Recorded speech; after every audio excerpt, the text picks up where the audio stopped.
আসসালামু আলাইকুম সবাইকে। প্রিয় নবম দশম শ্রেণীর শিক্ষার্থীবৃন্দ, আসো আমরা সেটের অধ্যায়ের যে সৃজনশীল ম্যাথটা আছে এটা আজকে আমরা করব। দেখো এখানে বলা হচ্ছে 100 জন শিক্ষার্থীর মধ্যে কোনো পরীক্ষায় 65 জন শিক্ষার্থী বাংলায় এবং 48 জন শিক্ষার্থী বাংলা ও ইংরেজি উভয় বিষয়ে পাস, আর 15 জন শিক্ষার্থী উভয় বিষয়ে ফেল। তাহলে এই বিষয়টা হচ্ছে উদ্দীপক। আর এখানে প্রশ্ন করতেছে ক নাম্বারটা আসলে উদ্দীপকের সাথে সামঞ্জস্যপূর্ণ নয়। আমরা উদ্দীপকের সাথে সঙ্গতি রেখে এখানে দুইটা প্রশ্ন করা হয়েছে। খ নাম্বার বলতেছে শুধু বাংলা এবং শুধু ইংরেজিতে পাশ করেছে তাদের সংখ্যা নির্ণয় করো। আর উভয় বিষয়ে পাস এবং উভয় বিষয়ে ফেল সংখ্যা দ্বয়ের মৌলিক গুণনীয়ক সমূহের সেট দুটির সংযোগ সেট নির্ণয় করো। তাহলে এই যে খ এবং গ নাম্বার এই দুইটা ম্যাথ আমরা আসলে ভেন চিত্রের মাধ্যমে চিত্রায়িত করে এই ম্যাথটা সলভ করব ইনশাল্লাহ। আর প্রথমে ক নাম্বারটা করতে গেলে ক নাম্বার মূলত আসলে কিন্তু তোমার ক্রোমোজোরের যে বেসিকটা আছে এই ক্রোমোজোরের বেসিকের উপর ভিত্তি করে ক নাম্বার ম্যাথটা করা যায়। তাহলে ক্রোমোজোরের বেসিকটা হচ্ছে এরকম, তোমার ক্রোমোজোরের সংজ্ঞায় যেহেতু বলা আছে এক জোড়া উপাদানের মধ্যে কোনটি প্রথম অবস্থানে থাকবে এবং কোনটি দ্বিতীয় অবস্থানে থাকবে তা জোড়া প্রকাশ করার মাধ্যমে যে জোড়া আকারে প্রকাশ করা হয় এটাকে কিন্তু ক্রোমোজোর বলা হয়। মানে বিষয়টা হচ্ছে এরকম, ধরো এ একজন স্টুডেন্ট এবং বি একজন স্টুডেন্ট, তাহলে এই দুইটা স্টুডেন্ট যদি কোনো একটা পার্টিকুলার কোনো পরীক্ষার কোনো একটা সাবজেক্টের নাম্বার ধরো 70 পাইছে একজন আর একজন পাইছে ধরো 80, তার মানে ক্রোমোজোমের শর্ত এটাও ইন্ডিকেট করে, সেটা হচ্ছে এই যে এ এর নাম্বার কিন্তু 70 আর বি এর নাম্বার কিন্তু 80। তার মানে আমরা লিখতে পারি এ ইকুয়াল 70 এবং বি ইকুয়াল তোমার 80। তাহলে এটা হচ্ছে ক্রোমোজোমের শর্ত। এখন এই শর্তকে কাজে লাগিয়ে আমরা মূলত তোমার এই যে ক নাম্বার ম্যাথটা করব। আসো আমরা ক নাম্বার ম্যাথটা করি। এখানে দেওয়া আছে হচ্ছে তোমার যেটা সেটা আমরা তুলবো। ক নাম্বার দেয়া আছে 1, x প্লাস ওয়াই ইকুয়াল তোমার 2x মাইনাস ওয়াই কমা হচ্ছে 5 হলে x এবং y এর মান নির্ণয় করো। তাহলে দেখো আমরা লিখতে পারি ক্রোমোজোরের শর্ত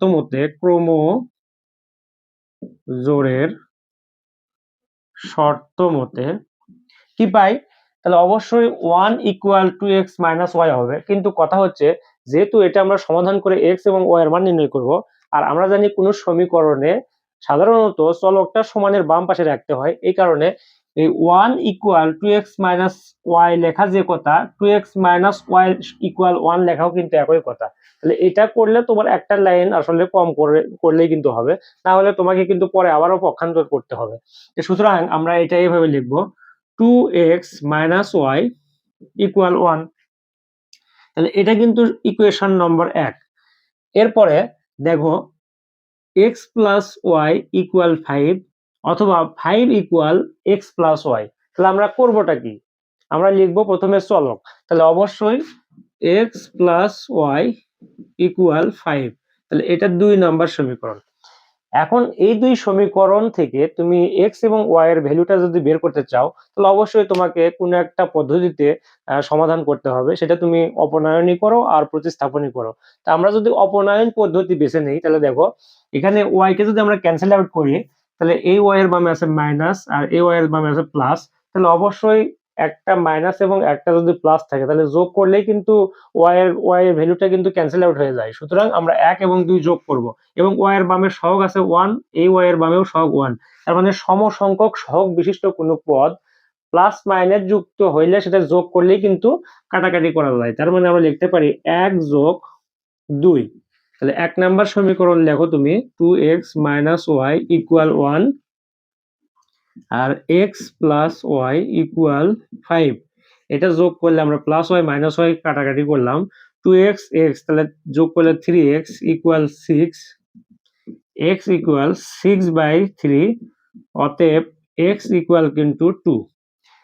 এখন x এর মান তো আমরা পাইছি। এখন x এর মান সমীকরণ 1 অথবা 2 দুইটার যে কোনো একটাতে বসালে কিন্তু তুমি ইজিলি y এর মানটা পাবো। আসো আমরা x এর মান সমীকরণ 2 এ বসাই। তাহলে আমরা লিখব x এর মান 2 এ বসে পাই এক্স এর মান 2 এ বসাও, তাহলে 2 প্রথমেই যেহেতু এক্স, তাহলে এক্স না লিখে আমরা লিখবো 2 প্লাস ওয়াই ইকুয়াল 5। এরপরে y ইকুয়াল 5 মাইনাস 2, অতএব y ইকুয়াল 3। তাহলে দেখো x এর মান আমরা পাইলাম 2 আর y এর মান পাইছি 3। যেহেতু অঙ্কটাই ক্রমজোরের, সুতরাং আমরা আনসারটাও ক্রমজোর আকারেই লিখবো।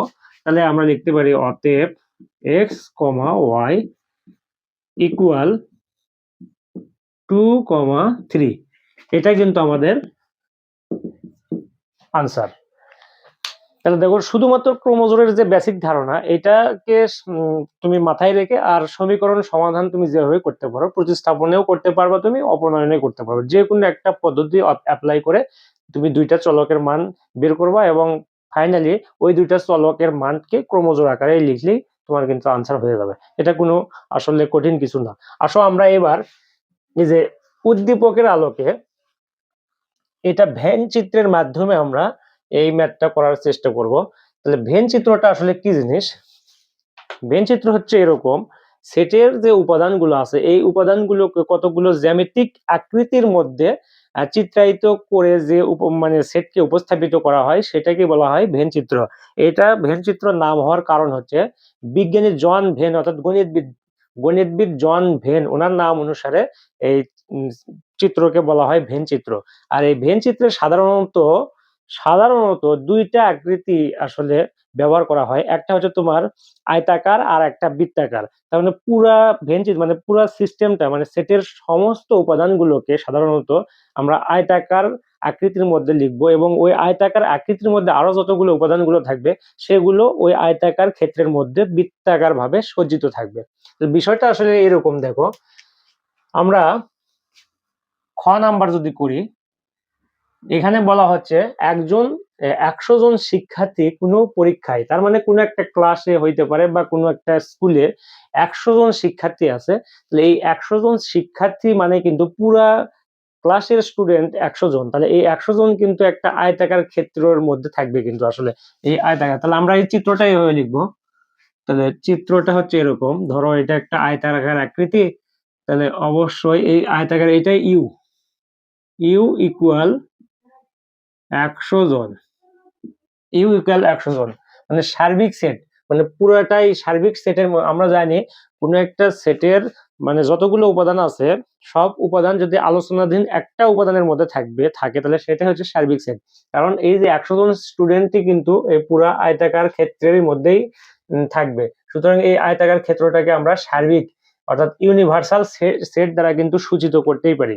এখন আসো বলি যে কোন পরীক্ষায় 65 জন শিক্ষার্থী বাংলা, তাহলে 100 জন শিক্ষার্থীর মধ্যে 65 জন বাংলা এবং 48 জন শিক্ষার্থী বাংলা ও ইংরেজি উভয় বিষয়ে পাশ করেছে। তার মানে দুইটা সাবজেক্ট এখানে বাংলা এবং ইংরেজি নিয়ে বলা হয়েছে।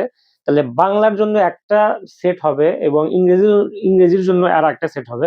কারণ এই বাংলা এবং ইংরেজি পাস বা ফেল এই মিলেই কিন্তু মোট শিক্ষার্থী কিন্তু 100 জন। সুতরাং আমাদের এই বাংলা এবং ইংরেজির যে সাবজেক্টের ছাত্রছাত্রীগুলো এগুলো কিন্তু ওই আয়তাকার ক্ষেত্রের মধ্যে থাকবে এবং সেই আকৃতিটা হবে আয়তাকার ক্ষেত্রের মধ্যে বৃত্ত। তাহলে বাংলার জন্য আমরা একটা বৃত্ত নিব, তাহলে এটা মনে করো বাংলার জন্য বৃত্ত, আর ইংরেজির জন্য আর একটা বৃত্ত নিতে হবে। বাট এখানে আবার বলতেছে বাংলা ও ইংরেজি উভয় বিষয়ে পাস, তার মানে দুটা বৃত্ত এমন ভাবে পরস্পরকে সেট করতে হবে যে অংশে কিছুটা কমন পয়েন্ট মানে অঞ্চল থাকে, যে কমন অঞ্চলটা আসলে বাংলা এবং ইংরেজি উভয় বিষয়কে ইন্ডিকেট করে।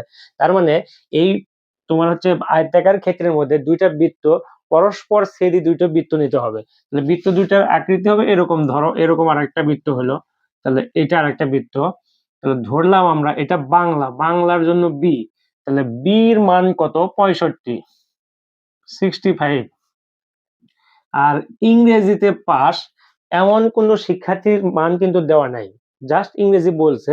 আর বাংলা এবং ইংরেজি উভয় বিষয়ে পাস, তাহলে দেখো এই যে এটা প্রথম বৃত্ত বি আর দ্বিতীয় বৃত্ত ই মানে ইংরেজি। এখন এই বাংলা এবং ইংরেজি উভয় বৃত্তেই কিন্তু এই অংশটুকু কিন্তু কমন অংশ এইটা, তাহলে এই অংশটুকু কিন্তু কমন, তাহলে দুটি সেটের মধ্যে কমন উপাদান নিয়ে গঠিত সেট, সেটা তো ইন্টারসেকশন। সুতরাং আমরা এই পার্টটুকুকে কিন্তু এইভাবে সূচিত করতে পারি। আমি যদি এইভাবে তোমাকে দেখাই, তাহলে এই পার্টটুকু কিন্তু B intersection E, that means এটার মান তোমার বাংলা এবং ইংরেজি এটা 48, তাহলে এটা কিন্তু 48, বি ইন্টারসেকশন ই। আচ্ছা, এটা গেল 48। এখন বলতেছে 15 জন শিক্ষার্থী উভয় বিষয়ে ফেল করেছে। তাহলে 15 জন শিক্ষার্থী উভয় বিষয়ে ফেল করেছে, এই জিনিসটা আসলে কোথায় হবে? দেখো একটু খেয়াল মানে চিন্তা করো, দেখো এই যে পুরা আয়তাকার ক্ষেত্র কিন্তু 100, এর ভিতরে আবার দুইটা বৃত্ত পরস্পরকে সেট করেছে। এই বৃত্তটা বাংলায় পাস, অপর বৃত্ত ইংরেজিতে পাস, আর এই দুইটা বৃত্তের একটা কমন পয়েন্ট সেটা হচ্ছে উভয় বিষয়ে পাস। তার মানে কি পাস, এটাও পাস, এটাও পাস, তাহলে বাদ বাকি যে বৃত্তের যে বিশাল এলাকাটা পড়ে আছে এটা কিন্তু ফেল। অর্থাৎ টোটাল 100, তার মধ্যে এটাও পাস, এটা এটা এক বিষয়ে পাস, এটা উভয় বিষয়ে পাস, এটা আর এক বিষয়ে পাস, তাহলে এই বাদ বাকি এলাকাটা এটা কি? এটা হচ্ছে ফেল। তাহলে এই এলাকার যে কোনো এক জায়গায় তুমি 15 লিখতে পারো, এই যে 15, এটা হচ্ছে ফেল। আচ্ছা, এখন প্রশ্ন বলতেছে, দেখো আমরা চিত্র কিন্তু অঙ্কন করলাম, এখন প্রশ্ন বলতেছে শুধু বাংলা ও ইংরেজি, তার মানে এখানে শুধু বাংলা ও শুধু ইংরেজি, শুধু কথা তো দুইবার লেখার প্রয়োজন নাই, এখানে তোমাকে ধরে নিতে হবে শুধু বাংলা ও শুধু ইংরেজিতে পাস করেছে তাদের সংখ্যা নির্ণয় করো। তাহলে জাস্ট তুমি এখানে ভেন চিত্রটা এইভাবে অঙ্কন করবা, করার পরে তুমি এই পাশে লিখবা খ নাম্বার দিয়ে যে চিত্র ভেন চিত্র হতে পায়, ভেন চিত্র হতে পায়, ভেন চিত্র হতে পায় বাংলায় পাস করছে কিন্তু 65 জন, আর উভয় বিষয়ে পাস করছে তোমার 48 জন। এখন দেখো এই যে পুরা বৃত্ত থেকে, এই পুরা বৃত্ত থেকে যদি আমরা উভয় বিষয়ে এইটুকু বাদ দিই, তাহলে এই এলাকাটা কিন্তু থাকে, এই যে এই এলাকা, এই এলাকাটা কিন্তু থাকে, এই এলাকাটা কিন্তু শুধুই বাংলা, এটা শুধুই বাংলা। তার মানে শুধু বাংলা আমরা পাবো কিভাবে? যদি আমরা পুরা বৃত্ত থেকে যদি এই কমন অংশটুকু বাদ দিই, তাহলে যেটা থাকবে সেটাই কিন্তু শুধু বাংলা। অর্থাৎ পাস করা আর শুধু পাস করার মধ্যে কিন্তু পার্থক্য আছে। পাস করা মানে কি? মানে অনেক সাবজেক্টেই পাস করতে পারে, কিন্তু যদি বলে আমি শুধুই ইংরেজিতে পাস করেছি, তাহলে কিন্তু ওর যতগুলো সাবজেক্ট আছে কোনো সাবজেক্টেই উনি কিন্তু পাস করেনি, ও শুধুমাত্র বাংলা ইংরেজিতেই পাস করছে। মানে বিষয়টা এরকম যে আমি মাছ পছন্দ করি, তার মানে কি আমি কি মাংস পছন্দ করি না? অবশ্যই করি। কিন্তু যদি বলে আমি শুধুই মাংস পছন্দ করি, তার মানে কি দুনিয়ার যত খাবার আছে কোনোটাই ওর পছন্দ না, শুধুমাত্র মাংসই ও পছন্দ করে। তাহলে পছন্দ করা এবং শুধু পছন্দ করার মধ্যে কিন্তু পার্থক্য আছে, এই জিনিসটা কিন্তু বুঝতে হবে। আসো, তাহলে আমরা লিখতে পারি, তুমি একটু বিস্তারিত করবা যে বাংলায় পাস করে, লিখবো বাংলায় পাস করেছে 65 জন, আর উভয় বিষয়ে লিখলাম আমরা উভয় বিষয়ে পাস করেছে, উভয় বিষয়ে পাস করেছে 48 জন, 48 জন। তাহলে আমরা বাংলায় পাস থেকে যদি উভয় বিষয়ে এই 48 বাদ দিই, তাহলে এই যে বৃত্তের এই বাদ বাকি অংশটুকু থাকে, এই যে ডট ডট দেওয়ার অংশটুকু, এই অংশটুকু কিন্তু শুধুই বাংলা। তাহলে আমরা এখন লিখবো অতএব শুধু বাংলায়, শুধু বাংলায় পাস করেছে, অতএব শুধু বাংলায় পাস করেছে সমান, তাহলে 65 মাইনাস 48 জন, এটা। এখন দেখো এটা যদি আমরা বিয়োগ করি, তাহলে তোমার হচ্ছে 17 জন, 17 জন কিন্তু শুধু বাংলায় পাস করেছে, শুধু বাংলায় পাস করেছে কতজন সেটা কিন্তু আমাদের বের হয়ে গেছে 17 জন, এটা কিন্তু আমাদের একটা আনসার। আচ্ছা, এরপরে বলতেছে ইংরেজি, ইংরেজি মানে কি? যে শুধু বাংলা আর শুধু ইংরেজি। তাহলে এখন শুধু ইংরেজিতে পাস কত, এটা কিন্তু সহজে বের করা যাবে না, কারণ কি দেখো এখানে কিন্তু বাংলায় পাস অর্থাৎ টোটাল এই বৃত্তের মান কিন্তু 65 দেওয়া ছিল, বাট এই যে ইংরেজিতে পাস কত এটা কিন্তু দেওয়া নাই, কিন্তু বলতেছে শুধু ইংরেজিতে পাস কত, অর্থাৎ এই অংশটুকু আমি যদি টিক দিয়ে দেখাই, এই অংশটুকু টিক দিলাম, এই যে টিক, টিক মার্ক দিলাম, এই যে এই টিক মার্ক, তাহলে এইটুকু টিক মার্ক যুক্ত অংশটুকু এটা কিন্তু শুধু ইংরেজি। তাহলে শুধু ইংরেজি আমরা সরাসরি বের করতে পারতেছি না, কি জন্য? কারণ ইংরেজিতে পাস কতজন এটা কিন্তু আমাদের দেওয়া নাই। তাহলে এই ক্ষেত্রে আমরা আরেকটা ট্রিক্স অবলম্বন করব, সেটা হচ্ছে দেখো এই টোটাল শিক্ষার্থী তো 100, তার মানে এই পুরো বৃত্তে আয়তাকার ক্ষেত্র হচ্ছে 100। এই 100 থেকে যদি আমরা প্রথমে এই যে এইটা এই অংশটুকু এবং এই অংশটুকু বাদ দেই, এই টোটাল 100, ভালো করে মনোযোগ দিয়ে এখানে বুঝতে হবে। পুরো আয়তাকার ক্ষেত্র হচ্ছে 100। 100 থেকে আমরা যদি এই পুরো আয়তাকার ক্ষেত্র থেকে আমরা যদি এইটা এবং বাদ বাকি যে অংশটুকু বাদ দিই, তাহলে কিন্তু টিক যুক্ত অংশ থাকে, সেটাই কিন্তু শুধু ইংরেজিতে পাস। তাহলে আমরা অত না পেছে শর্টকাটে অঙ্কটা করব। তাহলে এবার লিখবো শুধু শুধু ইংরেজিতে পাস করেছে, শুধু ইংরেজিতে পাস করেছে ইকুয়াল, তাহলে টোটাল হচ্ছে 100 মাইনাস, তাহলে কি, তাহলে এই যে এটা হচ্ছে শুধু বাংলায় পাস, শুধু বাংলায় পাস কত, 17 জন, তাহলে 17 যোগ উভয় বিষয়ে পাস কত, 48 যোগ উভয় বিষয়ে ফেল কত, 15 এতজন। তাহলে দেখো এখানে খুবই গুরুত্বপূর্ণ জিনিস, এই যে এই 100 মানে তো পুরো সিনারি, মানে পুরো ক্ষেত্র, এই চিত্র, এই পুরো চিত্র থেকে যদি আমরা এই অংশটুকু এবং এই যে এই এলাকাটুকু যদি বাদ দিই, তাহলে এই তো এই টিক যুক্ত অংশ থাকে, আর এই টিক যুক্ত অংশই কিন্তু শুধু ইংরেজি পাস। তাহলে এখান থেকে আমাদের রেজাল্ট হবে এরকম 100 মাইনাস, এখানে বিয়োগ করো, বিয়োগ এইটুকু যোগ করতে হবে, তাহলে তোমার 8 5 13, তাহলে 80 হয়, 80 জন বিয়োগ করলে আমরা পাই 20, মানে 20 জন, 20 জন। এটা কিন্তু আমাদের আনসার। বিভিন্ন জায়গায় বা বিভিন্ন গাইডে কিন্তু বিভিন্ন ভাবে অনেক বিস্তারিত করা আছে, কোনো দরকার নাই, জাস্ট তুমি এইভাবে করবে, আনসার কিন্তু একদম পারফেক্ট, অর্থাৎ 80 হবে। কিন্তু সবচেয়ে সহজ এবং সবচেয়ে সংক্ষিপ্ত উপায়ে আমি কিন্তু এই সলভটা করে দিলাম।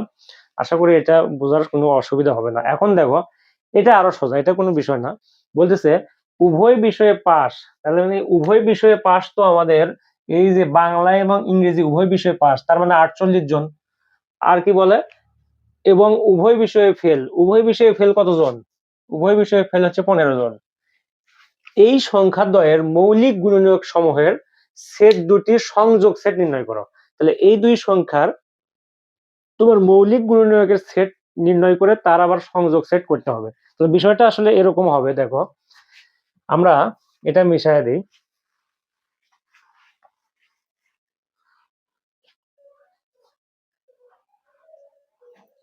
তাহলে আমরা লিখব উভয় বিষয়ে পাস, তার মানে গ নাম্বার, এবং মনে করি উভয় বিষয়ে পাস, উভয় বিষয়ে পাস তাদের সেট, উভয় বিষয়ে পাস করেছে এমন শিক্ষার্থী, তাদের সেট হচ্ছে এ ধরলাম, এবং উভয় বিষয়ে ফেল তাদের সেট আমরা ধরবো বি।